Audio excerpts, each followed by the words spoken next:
Now someone is watching me. I was walking home through the park late at night when I noticed a phone lying in the grass. It looked old but still functional, with a cracked screen. Curious, I picked it up and pressed the power button. The screen flickered on, opening straight to the camera roll. The last photo sent a chill down my spine. It was a picture of someone sleeping in their bed. The angle was disturbing, taken from the corner of the room, as if someone had been standing there in the darkness, watching. My heart pounded as I scrolled through the gallery. There were dozens of similar images. Different people. Different bedrooms. All taken at night. And then, I saw the last picture. It was me. Sleeping. In my bed. The realization hit me like a freight train. Someone had been inside my room. Watching me. Photographing me. My hands trembled as I checked the phone's files. In the Notes app, there was a list of names and addresses. My name was on it. Then, I found an audio file. Dated last night. I pressed play. At first, there was silence. Then, slow, heavy breathing. Footsteps.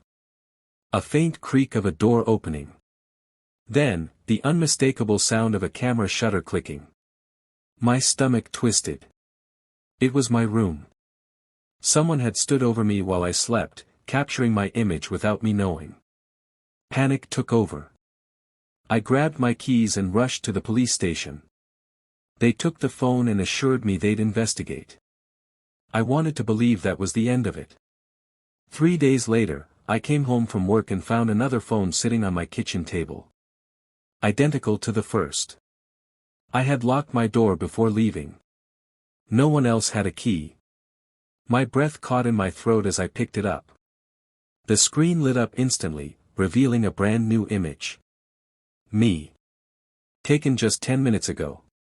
In the reflection of the window behind me, I saw a shadowy figure. Then, the phone rang. Unknown number. Against all instincts, I answered. Silence. Heavy breathing. Then, a voice. Cold. Emotionless. You shouldn't have picked it up. I dropped the phone and bolted out the door. My mind raced. Who was this? How were they getting into my apartment? I had to find out. I ran back to the park where I first found the phone, searching for anything I might have missed. Then, I saw it. A patch of disturbed earth. The grass flattened, like someone had stood there for a long time. And in the middle, a small metal handle, barely visible in the dim light. A door. In the ground. I hesitated, then pulled it open. Rusty hinges groaned as a dark staircase revealed itself, leading deep underground. My pulse pounded in my ears as I stepped down, phone flashlight cutting through the pitch-black void. The air was damp, reeking of mold. The walls were covered in photographs. My breath hitched. They were the same images from the phone. Dozens of people. Sleeping. Oblivious. And there, in the center of the wall, was my picture. Beneath it, a notebook. I picked it up, flipping through the pages. Names. Addresses. Dates. All victims. A noise made my blood run cold. The door above slammed shut. Footsteps echoed down the stairs. Slow. Deliberate. Then, a voice from the darkness. I knew you'd come. My survival instincts kicked in. I ran, tripping over debris, clawing at the walls for an exit. My phone slipped from my grasp, the flashlight spinning wildly as it hit the floor. The footsteps behind me quickened. I reached the stairs and slammed my shoulder into the door, bursting into the night air. I didn't stop running until I was blocks away. The next morning, I returned with the police. But the entrance was gone. No door. No staircase. Just untouched ground. It's been weeks now. I try to convince myself it's over. That it was some horrible nightmare. But sometimes, late at night, my phone lights up. And there's a new photo. Of me. Sleeping. I tried to move. I changed my locks. I even stayed at a friend's house for a while. But no matter where I went, the pictures kept coming. Every night, a new one. Different angles. Closer. More intrusive. I stopped sleeping.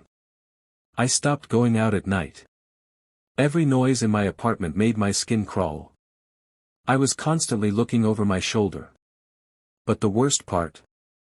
The police found nothing. No fingerprints. No signs of forced entry. Then, one night, I heard it. A whisper. Right outside my bedroom door. My body froze. The air in my lungs turned to ice. I had locked my bedroom door, but suddenly, the knob began to turn. Slowly. Deliberately. I grabbed the heaviest object near me, a lamp, and positioned myself by the door. My heart hammered in my chest as the knob stopped moving. Silence filled the room. Then, a knock. Soft. Rhythmic. I held my breath. The lamp shook in my hands. And then. A voice. So close to the door, I could feel the breath behind it. I see you. I swung the door open and lunged, but there was nothing. Just an empty hallway. My front door was still locked. But on the floor. A new phone. Screen glowing. A live feed. Of me. Holding the lamp. Staring at the screen. And behind me.